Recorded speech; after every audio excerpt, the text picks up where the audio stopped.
नमस्ते viewers and welcome back to Shikhar speaks. और कल हमें सुनने को मिला कि ल्यूका मॉड्रिच ने अपना डिपार्चर अनाउंस कर दिया है from Real Madrid at the age of 39। 13 साल बिताने के बाद उस क्लब में। और ल्यूका मॉड्रिच की बात करें तो Luca Modric one of those inspirational stories हैं जब हम फुटबॉल की बात करते हैं।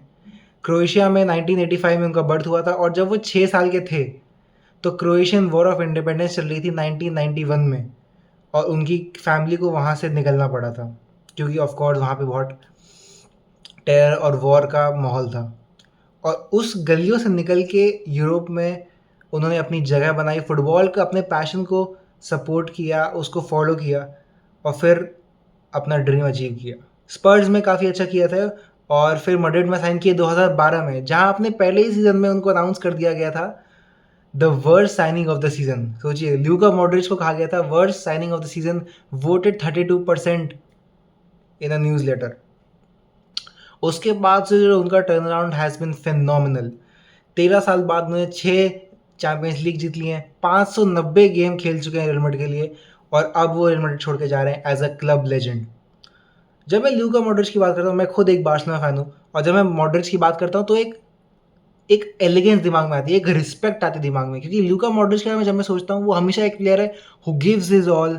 और इतना क्लास है उसमें, मतलब इतनी एज, 39 की एज में मॉड्रिच छोड़ रहे हैं। अभी अभी भी जब भी पिच पे आते हैं पूरे अपना एफर्ट डालते हैं, पूरे अपनी कोशिश करते हैं कि टीम को हेल्प करें। और कभी ऐसा कोई नहीं होगा कि उसमें आपको एक मोमेंट दिखेगा जहाँ पे स्पोर्ट्समैनशिप उन्होंने ना दिखाई हो या फिर कुछ गलत कर रहे हो। उससे ऐसा कोई एक्सपेक्ट नहीं कर सकते आप। रिस्पेक्ट हमेशा रहती है, लव फॉर द गेम हमेशा रहता है, और उन्होंने हमें इतने अच्छे अच्छे मोमेंट्स दिए हैं। मतलब मैं खुद बार्सिलोना फैन हूँ और मैं जब देखता हूँ मॉड्रिच खेलते हुए, इतना it is a pure joy to watch. दो दो प्लेयर्स ऐसे ही हैं, टोनी क्रूस और लूका मॉड्रिच जैसे प्लेयर, जिनको देख के एक्चुअली खुशी मिलती है। इतने अच्छे मिडफील्डर्स, इतने टेक्निकली एलिगेंट बॉल पे। हमें वो याद आते हैं वो ट्रिवेलाज, वो याद आते हैं वो इनसेन विजन। और एक मिडफील्ड में जो काल्मा, जो कंपोजर रखने को कहते हैं, उससे मॉडरेट से बेटर कोई है ही नहीं। आई थिंक पिछले जो बीच का साल थे, आई थिंक 2017 से 2023 तक, I'd say he certainly was one of the best midfielders in the world.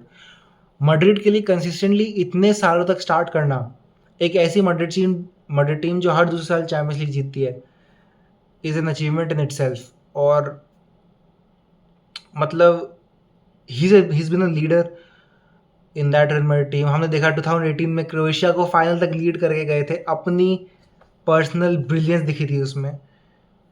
और वो क्रोएशिया जैसी कंट्री के लिए फुटबॉल में बहुत बड़ा अचीवमेंट था ऑफ कोर्स, फाइनल तक पहुंचना। ऑल्दो वो फाइनल में हार गए फ्रांस से, बट स्टिल फाइनल तक पहुंचना उनके लिए बहुत बड़ा अचीवमेंट था। उस साल बैलन डॉर भी जीते।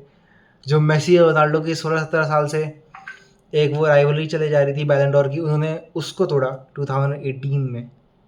And he's just been a phenomenal player, incredible to watch, always does his job। आप कभी ऐसा नहीं कहोगे कि वो अपनी शिफ्ट नहीं डाल रहे हैं या उतनी मेहनत नहीं कर रहे हैं।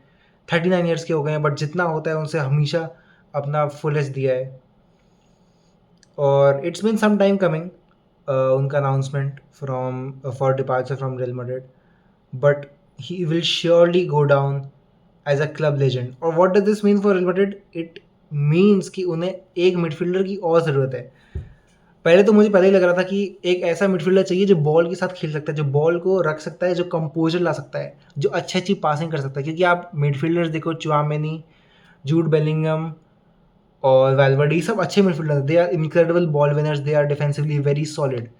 बट एक ऐसा मिडफील्डर ज़रूरी है जो गेम के टेम्पो को डिक्टेट कर सके, जो गेम में थोड़ा कंपोजर लगा सके, जो गेम की स्टिंग निकाल सके जब ज़रूरत हो। और वो मिडफील्डर की और ज़रूरत बढ़ गई क्योंकि अब लूका मॉड्रिच लीव कर रहे हैं। तो मैड्रिड को देखना पड़ेगा। वैसे ट्रांसफ़र में ऑलरेडी वो बहुत अच्छा कर रहे हैं, 2 डिफेंडर ऑलरेडी साइन कर लिए हैं, ट्रेंट अलेक्जेंडर आर्नोल्ड और साथ में डीन ह्यूसन। तो अब एक मिडफील्डर की भी सख्त ज़रूरत हो गई, देखना पड़ेगा किसकी तरफ देखते हैं। तो आई थिंक इतना ही कहना था मुझे। But immense respect for Luka Modric. He's had a glorious career, और he's been a joy to watch for all the years he has played. इतने सारे मोमेंट्स ध्यान आते हैं, वो ट्रिवेला जब रोड्रिगो को दिया था, वो कम बैक कम्प्लीट हुआ था अगेंस्ट मैनचेस्टर सिटी, फिनोमिनल। और वो कॉर्नर भी उन्होंने लिया था जो सर्जियो रामोस का हेडर था, 92-48 वाला, 2013-14 के फाइनल में। तो बस he is been an incredible player और surely will be missed on the pitch at Santiago Bernabeu and surely will be missed by all the fans जिन्होंने उन्हें इतने साल तक देखा है। तो hats off to Luka Modric for having a fantastic career at Real Madrid.